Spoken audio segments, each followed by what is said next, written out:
আমাদেরকে আজকে একটা ফাইনাল ইয়াতে যেতে হবে। আপনি আইদার এটা 153 টাকা আপনি রাখছেন। চট্টগ্রামে তেলের সাপ্লাই যদি অ্যাভেলেবেল না হয় তাহলে আমরা গুদাম পর্যায়ে মোবাইল কোর্ট সাঁড়াশি অভিযান চলবে। আজিয়াতুন এবং এহনতুন পুরা চট্টগ্রামের মধ্যে ভোজ্য তেল পাওয়া যাইব 160 টাকা করে প্রতি লিটারে।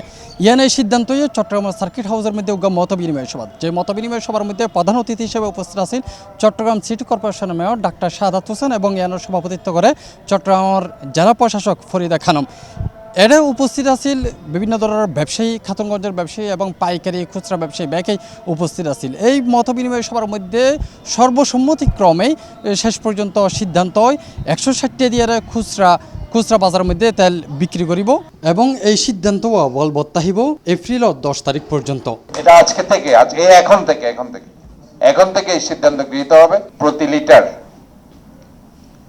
লিটার সয়াবিন তেল যেটা এখন বাজারে সংকট হয়েছে, সেটা প্রতি লিটার 153 টাকা হবে যারা আমদানিকারকদের ক্ষেত্রে, আর যারা খাতুনগঞ্জে যারা ট্রেডার্স আছে তারা সেটা 155 টাকা, আর বাইরে যেটা আপনার বাজারে খুচরা মূল্য সর্বোচ্চ 160 টাকা।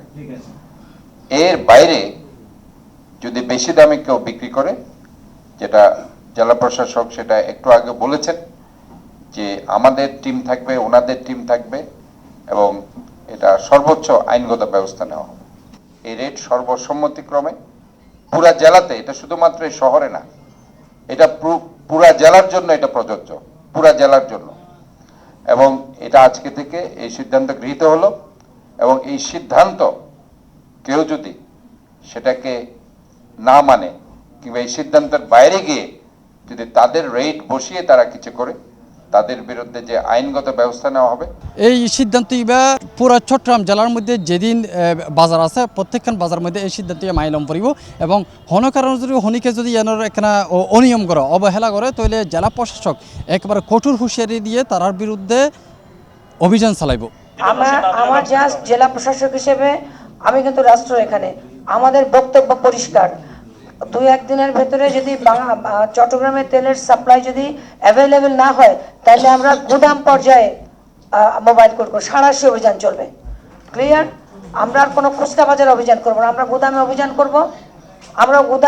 করব এবং এটা দৃশ্যমান অভিযান হবে, আপনারা দেখতে পারবেন। চট্টগ্রামত পবিত্র রমজান মাসত নিত্য প্রয়োজনীয় পণ্যের মূল্য স্থিতিশীল রাখার লক্ষ্যে মার্চের 7 তারিখ মঙ্গলবার সার্কিট হাউসের মধ্যে বিশেষ টাস্কফোর্স কমিটির মত বিনিময় সভাত এইসব সিদ্ধান্ত উড়িয়াইয়ে। এ সময় পাইকারি ব্যবসায়ী, খুচরা ব্যবসায়ী এবং প্রশাসনের লোকজনের লগে ভোজ্য তেলের মূল্য লইয়ের একরকম তর্ক বিতর্ক চলে।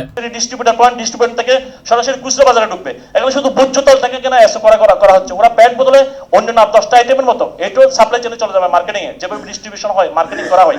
তো আমরা চাচ্ছি এখানে সুষ্ঠু একটা ব্যবস্থাপনা এবং আনফেয়ার ট্রেড থেকে না হোক। ওই পারচেজ যেটা আজকে হচ্ছে সেটা বিক্রি হবে 2 মাস পরে যখন আমরা পাবো।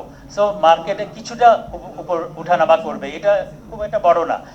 অতএব এই পারচেজের যে আমরা করলাম, এটা বিক্রি যখন হবে এই রেটটা আমরা পাবলিশ করতে পারি, সেটা হচ্ছে, এবং এই রেটটা আবার যারা এসও নিবে তারা পাবলিশ করতে পারে। এবং এরপরে কত হাত বদল হবে এটা কিন্তু আপনাদের ব্যাপার, এটা কিন্তু আমাদের নিয়ন্ত্রণের বাইরে চলে যায়। আমরা ফার্স্ট প্রাইসটা যেটা এসও দিলাম সেই প্রাইসটা আমরা পাবলিশ করতে পারি। উপর আপনারাই আমাদেরকে এনশিওর করাবেন, লিস্ট দিবেন এবং অনতি বিলম্বে আমাদের একটা কপি দিবেন, সিটি কর্পোরেশন আর বাকি জায়গাগুলো কপি দিবেন।